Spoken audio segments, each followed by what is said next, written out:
Ever since I was a little kid, I remember being fascinated by personality quizzes. I remember being in elementary school and taking my first Myers Briggs test and just learning how my friends scored so differently on so many things. And it was really a point at which I began to understand that all of us are so different in how we view the world and how we interact with the world.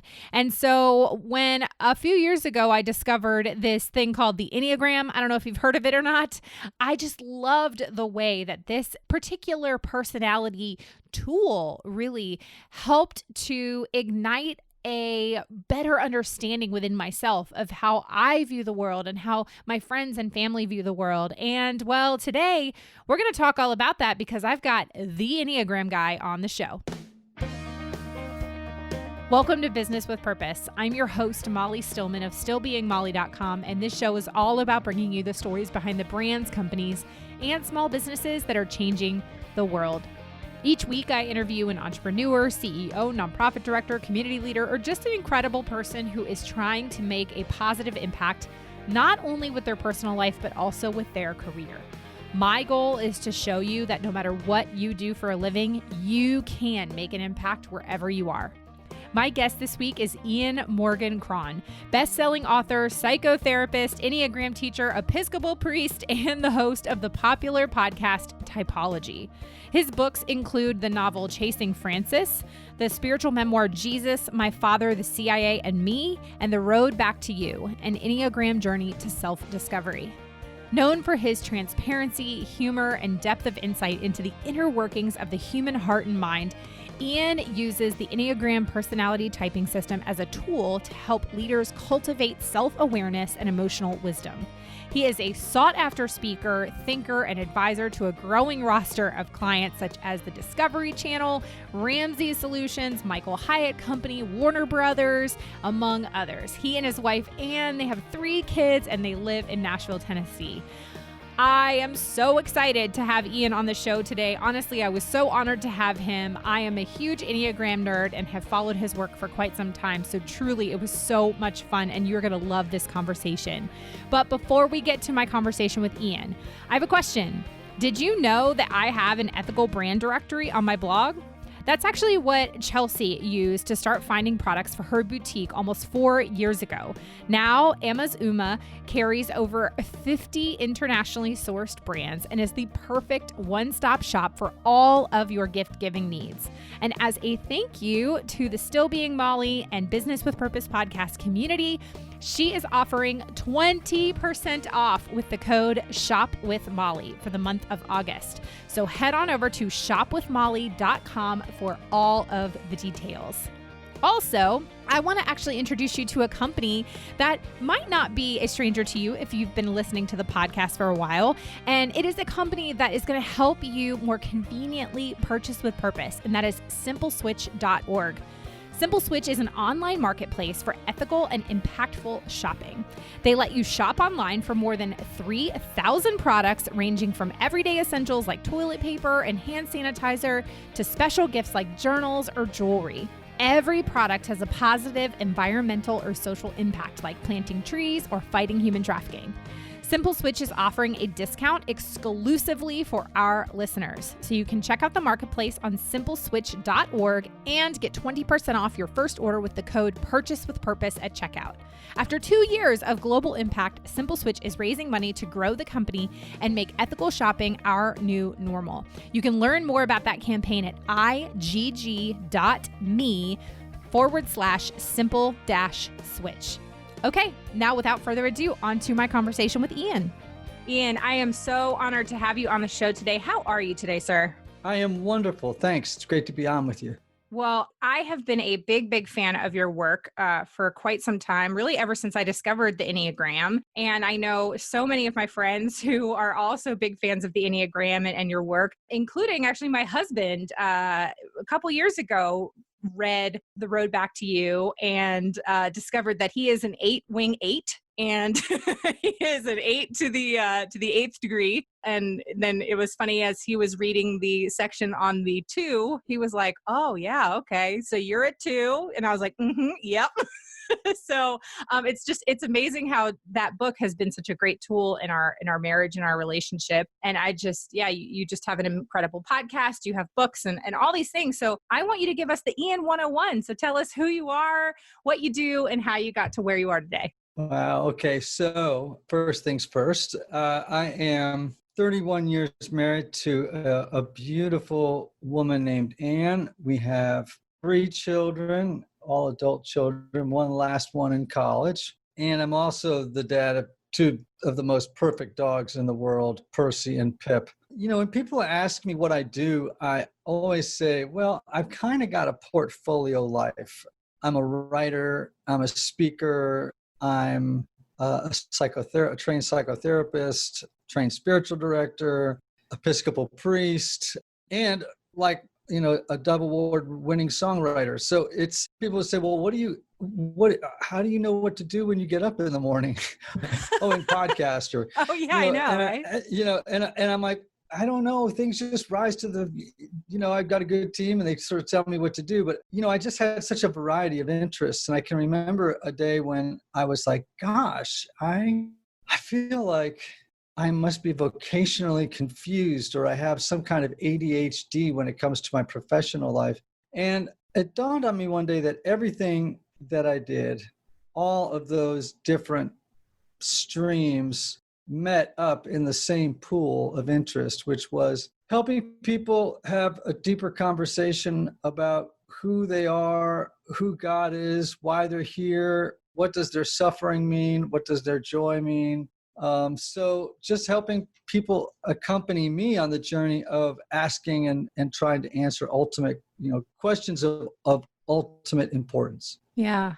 Man, that's so deep. And I think there's a lot of people that can really relate to that, of being what you call it, like having this vocational, like, what am I doing? And I've had similar conversations with people. I was a comedian for 15 years, and then I played golf, and I was a high school teacher, and I worked in radio, and I'm a podcaster. Like, it's the same thing. It's just kind of all around the board. But I realized that for me, it was this underlying thing of I love to bring people joy. And I love to talk about the real meaning of joy. But it took me a long time, till probably I was 33, before I realized the underlying thing and all that. So I really relate to what you were saying there. So, obviously you do so many different things. When did you first come across the Enneagram and you realized that, oh, this was something? Because people, in the last few years, the Enneagram is like this, new quote unquote trendy thing, but obviously it's been around a really long time. So when did you first kind of come across it and realize, oh, this is something I'm really interested in and want to dive deeper into? Yeah, I was at a Catholic retreat monastery in Salina, Colorado. And I happened into their library and I came across a book by Richard Rohr on the Enneagram. Now, this is 1992. Yeah. And I picked it up. I was at the time getting a master's in counseling psychology. And I remember sitting down and reading it and thinking, where the heck has this been? Like, I've been studying abnormal psych and, all these other courses, which are very important. I don't want to diminish them. But I kept thinking, this is such practical psychology / spirituality. I wish I'd known about this. It would have, I just think it's a great tool. Yeah. So I had little kids. I was in school. I had a lot going on. It wasn't the kind of thing I could really pursue, but it was always on my back burner. So then years later, I went to a bunch of trainings, and then I eventually, about 8 years ago, decided I was really going to throw myself into it, really try and figure this thing out, because I kept, first of all, I kept running into people who kept talking about it. Second of all, I felt like, this could really help people. And I thought there aren't a lot of books out there on the Enneagram that aren't 500 pages. Mm-hmm. And so I just thought, well, it'd be really fun to write a primer that would help get people in the door and learn enough about the Enneagram that it would help them, but not overwhelm them. Mm. So that's how the journey of the Enneagram and Ian Cron went. Now, obviously, you have a whole book, which I highly, highly, highly recommend for people listening who are maybe new to the Enneagram. They've heard about the Enneagram. So I don't want to take time today to really dive into the different 9 types and all that kind of stuff, because you have a podcast on it called Typology. You have your book, which, again, I highly recommend. My husband actually listened to it on Audible. It's great on Audible. So if that's a better medium for you, so for the people listening, if you really want to dive deeper into the Enneagram, highly suggest those resources, which I will have in the show notes. But I do want to, there's a couple kind of questions around this whole subject that I've always just kind of been interested in. And it is like, how did you know, like as you were studying the Enneagram, what was the thing that really clicked for you when you realized that pretty much everybody can be broken down into these 9 different types? What was there a particular light bulb moment for you? No, I think it was kind of gradual. Of course, there's always this shock when you learn your own number and you think, well, my gosh, if every other number identifies and is as accurate as I experience my own here, then there really must be something to it. I think we have to remember that the Enneagram is not the be all and end all of psychology or spirituality. It's just one of many very useful tools. Sometimes people get into the Enneagram and they become so enthusiastic about it that that's all they think about. It's all they talk about.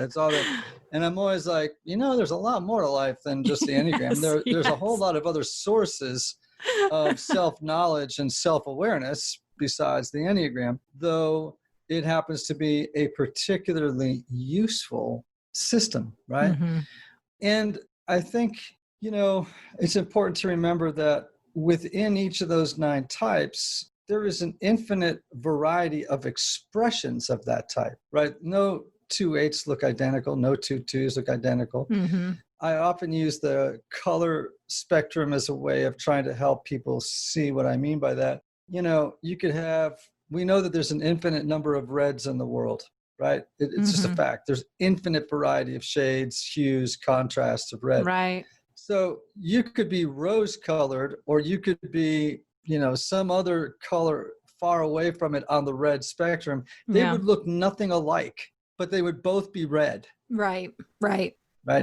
So the analogy is fairly obvious, right? You could have 2 8s that look absolutely nothing like each other, but the fundamental unconscious motivation that drives so much of the ways that they act, think, and feel is the same. So that gave me a feeling like this thing didn't limit people and put in boxes 9 types, that always do the same thing in the same way, look the same way. It's like, no, this thing is far more complex and open than that. Absolutely. I think for me, when I first read The Road Back to You and I read the section on the 2, I think it was like the entire chapter, I was like, this is me. I think there was like maybe 1 or 2 points that I was like, I don't really identify with that. But like for the most part, it was just like you were describing every single thing that I'd never been able to fully articulate. And so it really began to help me better understand myself, my motivations, and further help me kind of clarify and check myself if I'm like, okay, well, if I'm doing something, am I doing this for the right motivations or am I doing this for the wrong motivations? It helped me understand my husband better. So it really did help us communicate in a deeper way. Again, just using it as a tool. We've used lots of other tools. Obviously, we're both very strong believers. And so the Bible is obviously our foundation, but I think it's so beautiful to be able to take something like the Enneagram and see the different ways that God has created people and how we are not a monolith. And so we are not all the same. And we'll begin to really understand what motivates somebody to see that that's how God created them and how we can interact with that person. Obviously, this is a tool that is gaining steam in the business and the corporate world. And a lot of organizations, nonprofits are using the Enneagram in kind of their management and the way that they're leading their teams. How have you seen the Enneagram really be impactful in kind of like a workplace professional environment? Yeah, well, it's interesting you should ask that because most of my work is corporate. Yeah. I do a ton of corporate consulting presentations and helping people see how the Enneagram can be integrated into their teams and into their businesses. It's interesting. I heard a psychology professor not long ago. He said, every team in a workforce has problems, and the vast majority of those problems are personality problems.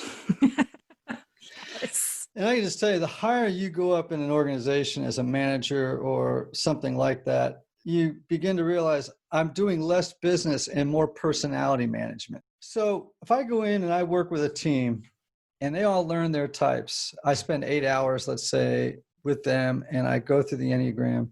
The beauty of it is that they begin to understand that other people see the world so much differently than they do, that they're motivated by things so different than what they are. I think one of the most, dangerous mistakes a leader can make is to assume that their way of seeing the world is normal. Because if they do, that means everyone who sees the world differently that they come across is either stupid, right? Right. Or, just doesn't get it. Right. And when they learn, leaders learn, teams learn that there are 9 normals, then they can begin to appreciate difference. It reduces conflict. It improves collaboration and cooperation. It detoxifies cultures. I mean, the list, improves communication, improves retention and engagement. I can go on and on and on. Yeah. And give you story after story of companies I've worked with that have experienced profound and dramatic changes, removing all kinds of inefficiencies that were caused by personality misunderstandings. Yeah. I mean, I haven't worked in an office setting or a corporate environment in a few years. But when I think back to my times, especially as a high school teacher, when I was working in radio, I mean, the biggest issues that we'd come across were always in the area of personality conflict and figuring out how to communicate differently. And it's funny looking back now because my husband and I actually met at work. We both worked at this radio station. And I remember I was actually kind of taking over a role that he had filled, and he was moving more into the sales space. And this was before we were even dating. And I remember looking back now, I needed his help because I'm a 2, he's an 8. But at the time, I needed his help because I didn't know what I was doing in this new position. I had just kind of gotten thrown into it, and he was supposed to train me. I mean, I remember sitting down and I was like, okay, you're going to train me? And he handed me just this stack of papers, and he was like, all right, read this, go. And he just walked away and just was almost annoyed by the fact that he had to help me. Looking back now, I'm like, oh yeah, those are completely our communication personalities. Is I want all this help. I want to help him. And he was like, nope, figure it out. You got to do it yourself. Well, you said something that actually kind of triggered another conversation I wanted to have, because we are obviously in, there's a giant elephant in the room. We are months into this unprecedented time of trauma as a culture around COVID-19. And it has completely changed and impacted every single person's life. And, so sometimes the different types are going to handle that trauma well and communicate through that trauma well. So, and I don't know if I'm framing this exactly the way I want to, but I'll just throw it out there anyway, is how do we really love and seek to understand others well during this time, maybe kind of using the Enneagram as a tool for that? Yeah. Well, I actually just did a series on YouTube called The Enneagram and Stress, which is really about the Enneagram and stress in the time of COVID. Yeah. And, every type is going to have different challenges and opportunities in a time like this. I'm a 4 on the Enneagram, the individualist. COVID, quarantine has not really been too much of a problem for me. Yeah. You know what I mean? Yeah. Now, for you as a 2, the giver or helper, it would be much more difficult. Yes. It has been very difficult. Yes, because you're not able to, your social universe has shrunk to you and your husband and whoever else is living in your house. Mm-hmm. Right. And so for you, getting on a Zoom call is, not your jam. You want to be in the room with people. You're you're a hugger, you're a tactile person. Yes. You probably can't attune to people's feelings as well over a screen as you can in person. Yep. So, for me, not as big a deal. I'm a creative. I stay home, I write. I'm thrilled to have time where people aren't asking me to go to lunch and breakfast every day. And, so it's been great. For fives, it would be fine, the investigators. But other types would have a more difficult time. Again, self-knowledge is kind of the key here. If you know yourself, if you know your type, you're going to be aware of the strengths and the challenges that you're going to be able to bring to traumatic, difficult times. And if you're alert to them, you can cut the challenges off at the past before they take over and into reactivity, right? Yeah. And you can build on what your strengths are so that you can love the people in your world that are struggling as well. Yeah. Yeah. I saw, even somebody who's a 6 commented, they were like, I've been planning for this my whole life. Like, this is what I was created for. Yeah. Now, on the other hand, the challenge for 6s is the 24-hour news cycle. Mm-hmm. Yeah. They got to limit the amount of time that they spend hearing about COVID. Yeah. And, I want people to be informed, but, 6s can take it to a whole new place in terms when they feel there's danger and fear in the environment. It's like their little amygdala lights up and they can't help but keep watching the news to get ready. Yeah. It's like, okay, I got to get ready. And 6s love to hear from experts. Mm-hmm. So go on CNN and everybody's a new expert on COVID, right? Like my mother could have been on there last week talking about what she knows about COVID. And she's 92. So, if you know your weaknesses, you can move through the world with more wisdom and say to yourself, not a good place for me to be. I need to do this and avoid that. And that way I can live in a state of good equilibrium. That's a really important key, is the whole this whole idea of understanding and knowing our weaknesses and knowing where we fall short is not the right word, but knowing where we struggle and then, identifying our strengths and playing more to that. And like you said, for me as a 2, yeah, and I'm kind of unique in that I'm an introverted 2. So there have been aspects about quarantine that I have enjoyed, and that I'm like, okay, I like to be home, but I am the person who is always wanting to find a way that I can help somebody or serve somebody. And when you're socially distancing, I can't do that. And so then I just start to feel like I'm going crazy. And so I have to know, okay, I have to kind of identify those things in myself. And then I have to figure out, okay, well, what is a healthy thing that I can do today? Like, what's a healthy way I can love my neighbor? Can I send a Grubhub gift card to somebody that I know is maybe having a hard time?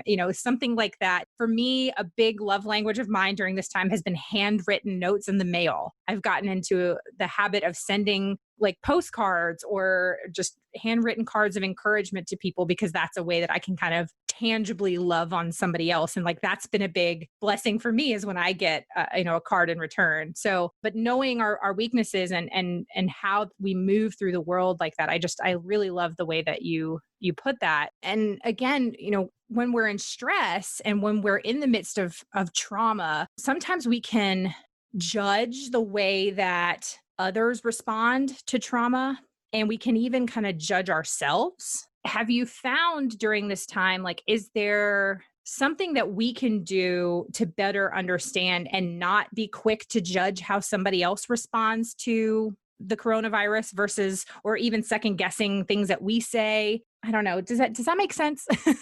Yeah. Well, a lot of it always comes down to just developing a regular practice of compassion, which sounds easier said than done, actually. But just remembering, it's interesting. When I had an argument with a guy in the street the other day about something dumb, it was about parking. And, I remember getting in the car and thinking to myself, that guy has a sister. I wonder how his sister is.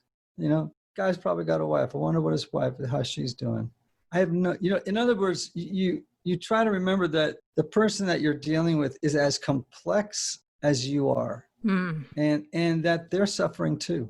Yeah. In their own way, whether you know them or not. One thing you can know for certain about every human being is at some level they're suffering, and they're experiencing that suffering all the time. And maybe the way I would put suffering, if I were going to define it, is everybody, and this is using more spiritual language, nobody feels at home. Yeah. Ever. You know what I mean? And so maybe that's how I would define suffering, is this feeling of not at home. It's this dis-ease in the world. And if you can just remember that that's how we're all moving here, it can arouse and awaken compassion for other and get you out of your own ego's obsession with itself. You know, how dare you take my parking space? Do you not know who I am? That's usually what my ego says, you know? Yeah. But if you can get past that and be able to say to people, say to yourself, you know, everybody has a different response to this. How can I be compassionate towards what it is and not judge it or belittle it or anything else, but just be present to it and kind, you know? Kindness is a very underrated virtue. Yes. Yes. And as my friend Sharon Hoddy Miller says, like, there's a difference between being nice and being kind. Jesus is kind, but he wasn't nice. So, so there's a difference in understanding that. And kindness and compassion goes a long way. I was, a couple weeks ago, I was in the, Food Lion, and I was saying, I mean, it's just right now going to the grocery store is a nightmare in general, but, I'm in line, and the markers, the 6 feet apart markers were just not set up very well. And there was a couple people that just kind of kept cutting in the line because there was so much space between everybody. And one guy in front of me just was not happy about this. And finally, I just kind of looked at him. I said, man, like, that woman right there, she's got 2 kids with her. She doesn't want to be here in the grocery store right now during the middle of a pandemic with 2 kids. Like, just let her go. Just let her go. Like, my 2 kids are at home with my husband. Like, and he just kind of looked at me and he was like, you know what, you're right. And it just kind of eased the situation. And so, I mean, I was certainly annoyed too. Like, there was lots of people that were cutting, and, but like I said, whether it's a parking space or cutting in line at the store, or even if we all have differing opinions on the masks and just all the things, there's so many opinions. And if we can seek to understand and have compassion for each other, that'll go a really long way. Oh my gosh. Yes. Yes. Okay, I'm taking just a quick break from my conversation with Ian to tell you about a couple other partners of the show. The first is Lemonade Boutique, a women's clothing with a cause store, featuring ethically made and fair trade items from over 10 countries. Every item is made by women facing extreme challenges such as trafficking, poverty, and more. Your purchase directly empowers women to take life's lemons and make lemonade. Shop at thelemonadeboutique.com. And listeners of the Business with Purpose podcast can save 15% by using the code PURPOSE15 at checkout. Also, another partner of the show is GoX. At GoX, they believe in the power of purchase. They use a simple t-shirt to connect their customers with their apparel makers. GoX customers sustain fair wage jobs that liberate workers from poverty and empower them and their families in communities. They are so proud to be a verified member of the Fair Trade Federation. You can shop sustainable, eco-friendly t-shirts and sweatshirts with purpose today at goexapparel.com. That's GOEX apparel.com. Okay, back to my conversation with Ian. Now, I'm also curious, the Enneagram has gotten so popular that in a lot of ways, in some cases, it's kind of being reduced to memes. And there's so many Enneagram memes. And I'm curious if you feel like that is positive in that it gives more exposure to the Enneagrams, or do you think that it kind of hurts the real work that the Enneagram can do because people are reducing it more to stereotypes? It drives me crazy. I will just tell you. Yes. I can barely look at Instagram because there's always somebody with, the 9 things for Christmas or the 9 things for this or the, and I'm like, oh, golly, that is just pathetic. And what it does is it trivializes Hmm. The Enneagram. I mean, the Enneagram is a very powerful system for helping people grow spiritually and psychologically. Yeah. And so, when people get their hands on it, suddenly they think they're experts at it. Mm-hmm. I see more people advertising themselves as Enneagram coaches. And I'm like, I'm a psychotherapist. It took me 5 years to really understand the Enneagram. Yep. Right. And so suddenly someone goes to a class for a weekend and they come back and they've started a coaching thing on the Enneagram. And I think to myself, stop it. Mm.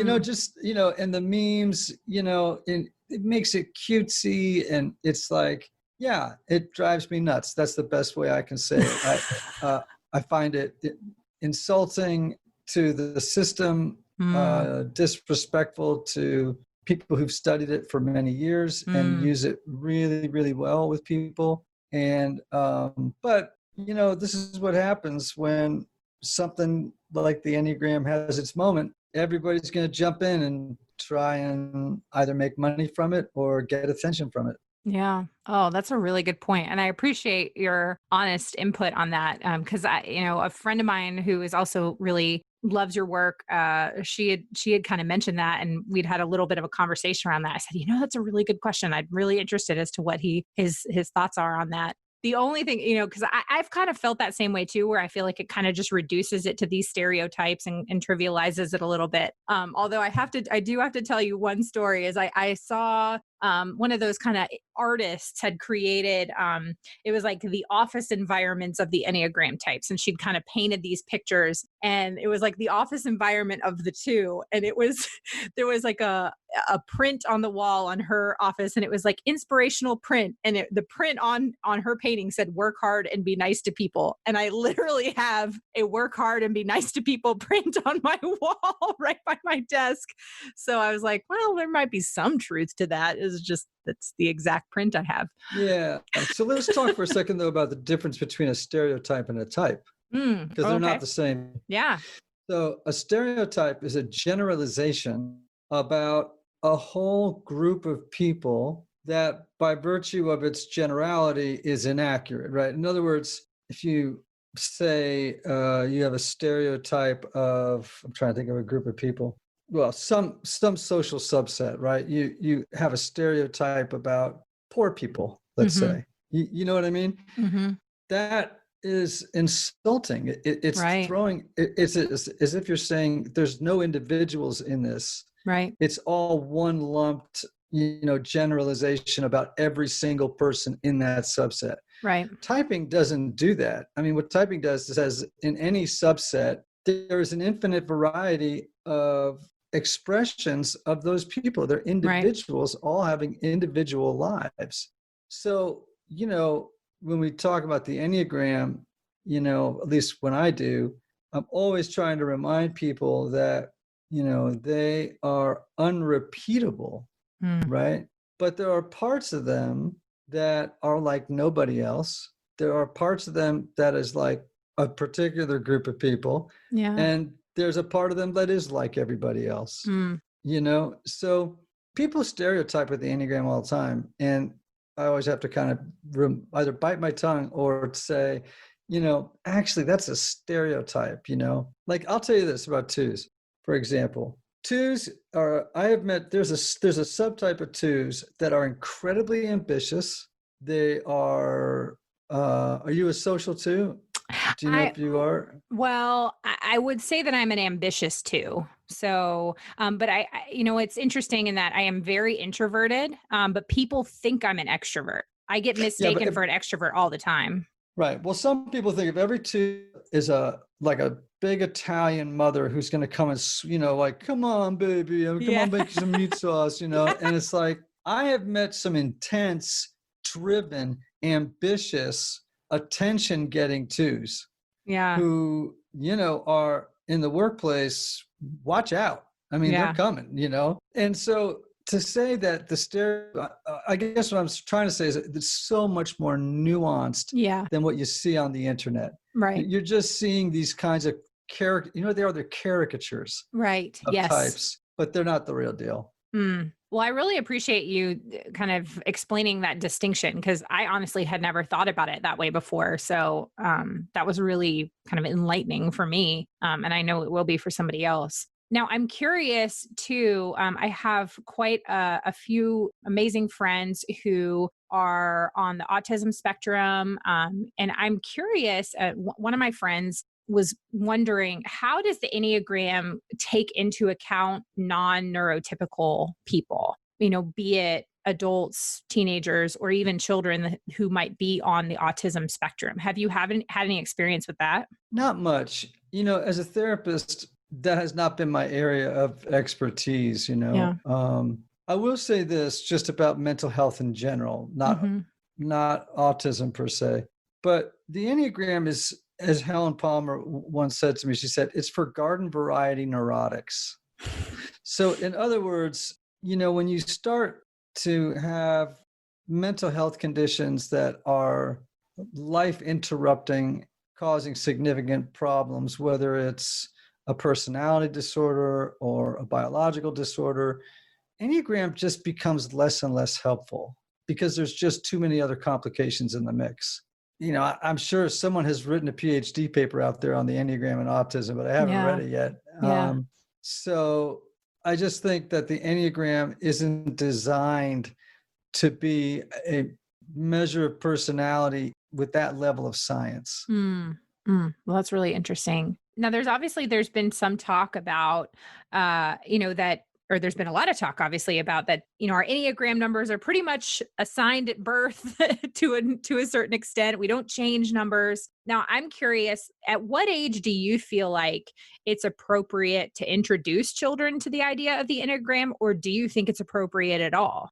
Well, like in our house, if our kids had grown up with us and they didn't, so my kids were in their late teens when we were starting to really go deep into the Enneagram. Eventually a kid's going to say, "What are you talking about all the time?" You know what I mean? And they're going to develop a natural interest, and they're going to want Yeah. to know what type you think they are, and there's going to be a lot of conversation around this. So the topic may come up that way. I'm always warning parents, don't try and type your kids when they're like 10 years old or Yeah. now if the kid takes an interest, fine, let them read about it. But I don't think you're going to, a person is self-aware enough, at least in their late teens, Yeah. before they can start to really type themselves actively. I will say though, I've met parents whose 14-year-old discovered they were an X and it was like world changing for them. Mm. They went, oh my gosh, now I understand myself in a way that I before. It explains why my peers think this. So I guess I'm not too dogmatic about it, but definitely not when they're little bitty ones, Yeah. like 5, 6, 7. The personality just it hasn't hardened enough. It's like wet cement. That's a great analogy. That is a great analogy. Yeah, because I look back on my own childhood and I think about different things that have influenced how I am today, but I certainly look back and wet cement is the perfect analogy to what I was as a child, constantly Yeah. changing and evolving. Oh, So, yeah.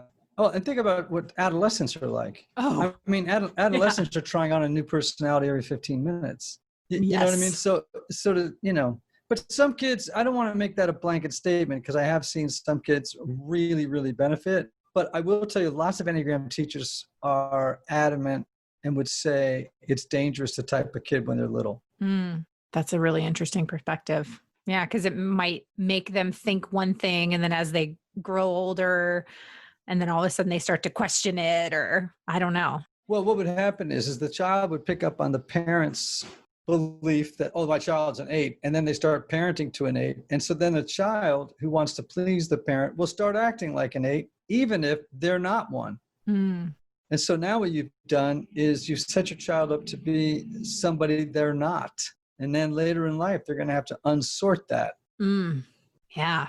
Man, I had never thought about it that way. Well, Ian, before we transition to the get to know you round, because obviously I could ask you 700 million more questions. I'm just kind of curious. I always like to ask this is just, obviously the Enneagram has been around a long time, like I said, but it's gained a lot of steam in the last few years. what is sort of your vision for it kind of in this current climate and going forward? And, do you have anything kind of big on the horizon that you're planning or dreaming? Yeah, well, I mean, I just really think that the Enneagram can help people begin to appreciate difference Yeah. among many other things that it can do.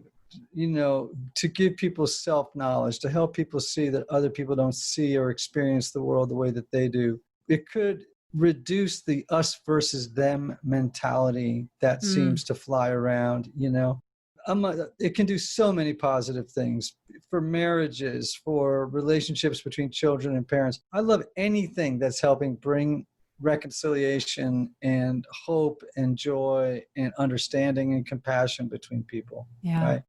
I have so much going on. We have Typology. We have my book, The Road Back to You. We have Enneagram assessment on my website called IEQ9 that people can take to try and figure out their type. I'm putting together a live online training right now for actually 9 online trainings, one for each number. Wow. So it'll be 90 minutes per number of dedicated time. And gosh, and more. Yeah. It's amazing to me. I get up in the morning, I think, well, which do I do first today? I'm not sure which. When's the next deadline? I have to call my assistant. Yeah. So there's just so much happening, and I'm so grateful for it all, because it's a nice thing to get up in the morning and realize, I'm going to work on something today that might be helpful to some people and get paid for it. Yeah. Yeah. That's the dream, right? That's the dream. And I mean, seriously, someone said to me, I say to them all the time, I say, I get paid to answer interesting questions. And I said, yeah, that's a great gig. I get up and people ask me interesting questions all day long, and they pay me for it. It's fantastic. that is the dream. And I love the way that you have taken something like the Enneagram and how you really have used it in a way that impacts people and really can change lives. Like it can change somebody's life. And I think that is incredible. And I really love the way that you've done that. I mean, you've impacted me in a lot of ways. And I know, thousands, if not millions of other people. Well, I'm incredibly grateful for that. That is what happened. Yeah. I could not have predicted, it happened, and I was surprised as anybody. God is hilarious. God is hilarious. Maybe. He has a sense of humor. All right. So this is the part of the show where I just get to ask some fun, get to know you questions. And it's one of my listeners' favorite parts of the show. So, Ian, are you ready for the get to know you round? I hope so. Okay. Question number 1 is, of all of your pet peeves, which one is the strangest? When people chew too loud. It can drive me nuts. Yes. If I'm on an airplane and the person next to me orders the like the wheat checks, like at breakfast, I feel like I'm sitting next to a dairy cow. I'm just driving. I just want to go, stop it. Let them soak in the milk longer. Oh my gosh. Yeah. That's great. I love it. Okay. If you had to eat the same meal for dinner every night for the rest of your life, what would it be? Ooh, gosh. It would probably be angel hair pasta with pesto. Yes. I am a pesto fanatic. Me too. I actually have an entire thing, like a window box full of basil growing right now, so I can make my own pesto. So do we, right outside. So good. Here's a quick digression recipe for you. Are you a meat eater? Yeah. Okay. So you get like panini bread, you get some deli turkey meat, you get some provolone cheese, spread that bad boy with some homemade pesto, put another panini on there, wrap it in a tin foil, bake it in the oven at 350 for like 12 to 15 minutes. You are welcome. Don't laugh. I'll try it. Yeah, it's so good. It sounds like a nap coming on, so but good. Yes, so good. Okay. Did you have any favorite TV shows that you loved to watch when you were growing up? Oh, growing up, I could probably name a few. obviously all the cartoons. You know, I love Scooby-Doo. Yes. I loved watching the Brady Bunch. I loved, that, all that kind of stuff. Trying to think if there's anything that really sticks out at me that I'll probably remember in 2 hours. Oh, you should have said that. Lost in Space was a big one when I was a kid. Yeah. Star Trek was a big deal. I loved all those shows. Yeah. I love it. I love it. Now, obviously, being an Enneagram teacher and people that know the Enneagram, they know you're a 4. What is something that somebody would never guess about you? Something no one would ever guess about me. Okay. People would probably not guess about me that in social situations, parties, particularly parties where I don't know everybody there, I become incredibly awkward inside, not outside, but I literally just stand by the shrimp dip and not talk to any. I mean, seriously, I'm a very social person. I'm a very talkative person. But when I'm in a space where I don't know anybody and there's a lot of social and there's a lot of noise going on, the introverted part of me gets sort of awkward and I just desperately want to go home. Desperately. I go to the men's room and read. I'll do anything. You do like an Irish goodbye. The Irish goodbye where you just peace out. You don't tell anybody. Exactly. Or, and here's the other thing. I hate small talk. Oh, yes. So if someone wants to say, oh, what do you do? Well, I'm a writer. Where do you, oh, that's interesting. What do you write about? And I was like, well, I write. And then it's like, oh my gosh, I want to stick a fork in my eye because and then you go to the next conversation and it's the exact same conversation you just had. Unless you happen to be talking to someone who's high on the narcissistic spectrum and all they're going to do is talk about their own lives while you listen. And it's terrible when you're a therapist because the moment someone finds out you're a therapist, they want to talk about, I have a cousin who talks to himself. And you're like, oh, man. I can't help you. I can't help your cousin from 500 miles away. I mean, it's like, well, it's the price you pay. That is fantastic. Fantastic. Yeah. Oh my goodness. Okay. 2 more questions. The second to last question is, if you were a professional athlete, think like baseball. I can guarantee you that would never happen. Well, in this hypothetical world where you are Ian Morgan Cron, you are the starting pitcher for do you have a favorite baseball team? You're like, nope. I mean, I'm so non-sports. We got rid of cable and everyone was like, well, how are you going to watch ESPN? And I'm like, it wouldn't. First of all, I never understand why are there 30 ESPN channels in every hotel room, right? Yes. And I'm like, I don't dislike sports. I'm a big runner. I work out a lot. I have a trainer. I used to play, I grew up in New England, so I played a game called squash. Oh, which most people don't know, but it's played inside of a court.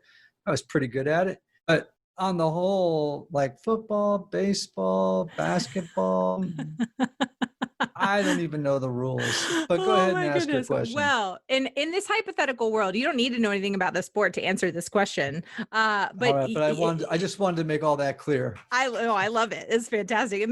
I feel like it makes this even better in this hypothetical world now, knowing that you're walking up to the mound begrudgingly. So confused. Like, why am I here? Well, my question was, what is your hype song? What's the song that gets you hyped up at the beginning of the game?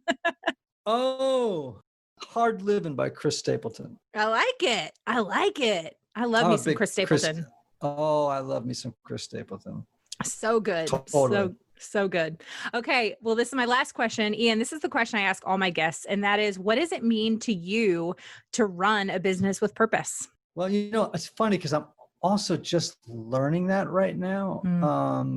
Up until 3 years ago, I didn't have a team of people working with me. I was a solo guy, but writing books and doing what I did. Now I have like 10 people, Yeah. And thankfully a great management team that runs those 10 people with me. So I don't, I'm not like the CEO of actually I'm the product if I think about it. I'm not even the CEO. Wait a minute. That isn't that kind of insulting. I need to fix that. I think what it means to run a great business is what you asked, right? To run a business with purpose. Yeah, run a business with purpose. I think you have to be very clear about what it is that you do, why you do it, and execute it with as much integrity and excellence as you possibly can. You know, like, for example, I'll tell you something that I do. One of the things that I've learned is, you know, when I'm asked to speak someplace, I get asked to speak a lot of places, you know, I always ask myself 3 questions, right? And by the way, this could change, so whatever. But I always ask myself the question, is it going to help people? If it's not going to help anybody, I'm not going. Right? Yeah. Then the next question I ask myself is, will it bring joy? In other words, will it bring joy to me, and will it bring joy to the people that I'm doing it with? Will it bring joy to my team that we agreed to do it? Yeah. Right. And then obviously the last question I ask, because every business person has to ask, is, will it positively affect the bottom line? I mean, you know, that's part of running business. Yeah. Is you do have to think about profit and losses, and you know, now I try to think of it in that order. And if I can't get 2 out of those 3 as yeses, then I won't do it. So I think putting yourself together some kind of decision tree of ethics and values that's against which you can make decisions when the moment comes. You know, like the one about joy. Like, one of the things I'll ask myself when I'm asking myself, will it bring joy, is, well, my wife's not coming. Is this going to help people enough or generate so much revenue that it's worth me leaving home? That's a good question. Right? Because if it doesn't bring joy to my wife. It doesn't bring, you know, I have to be able to justify to her, oh, I'm going to Indianapolis for 4 days and you're going to be alone. Yeah. So I have to be able to run it through my decision tree. And so I encourage people, you know, do you have a set of ethics, values against which you can make your decisions? Yeah. Boundaries too. Yeah. And boundaries. Yeah, but that can be part of it. Yeah. Yeah. Oh, that's great. There's a lot of wisdom in that response, Ian. Well, you know, I'm actually kind of a beginner at the business thing. So you caught me at a good moment. I mean, it is really, really fun and daunting at the same time, but I'm surrounded by really good people. Well, Ian, this has been truly just such a pleasure and an honor to have you on the show. Thank you for sharing your wisdom with us, and thank you for your time. Well, I had a blast. It was a nice way to spend the afternoon. I'm about to go make a sandwich because I have a new batch of pesto and I have all the ingredients. I have sourdough bread from Whole Foods waiting. Sourdough will work. Sourdough will totally work. Oh, and you know what else would be good on that? Is a little bit of that Parmesan crust on the outside of the bread. Yes. Yes. And if you really want to be like super fancy, some sun-dried tomatoes. Oh. Yeah. I mean, that's if you're feeling like real fancy. Yeah, I just want you to know, though, I can't eat a sandwich without potato chips. There's just something wrong about that. So I have to eat potato chips, which means that by, let me see, is it 1 o'clock Central, which means that by 3 o'clock, I will be in bed sound asleep from the carb overload that you just recommended to me. You are welcome. You have brought me joy. Hey, that's my goal in life. That's my underlying motivation. There you go. Well, success. Success. Ian, this has just been so much fun. All right, friend, I would love to know what you loved about this episode or something that you learned in my conversation with Ian. Let me know on social media. You can find me at Still Being Molly or at Business with Purpose Podcast on Instagram or Facebook. And don't forget to use that hashtag Business with Purpose Podcast. Thank you so much for listening to this week's episode. If you are a first-time listener of the show, welcome, new friend. Be sure to visit the archives for past shows featuring amazing entrepreneurs and business owners who are literally changing the world with their businesses. And if you are a regular listener of the show, thank you so much for tuning in and week out, and thank you for your support. Be sure to head on over to Apple Podcasts, Spotify, Google Play, Radio Public, or basically wherever you listen to podcasts, and click that subscribe or follow button. Clicking that button helps to make sure you never miss a new episode of the podcast. And if you have a moment, would you mind leaving a review of the show? Leaving a review really does help me to know what you're liking and how the show is personally impacting you. As always, this show is produced by the incredible team at Third Wheel Media. Now, thank you so much for listening, and go do something good with purpose on purpose.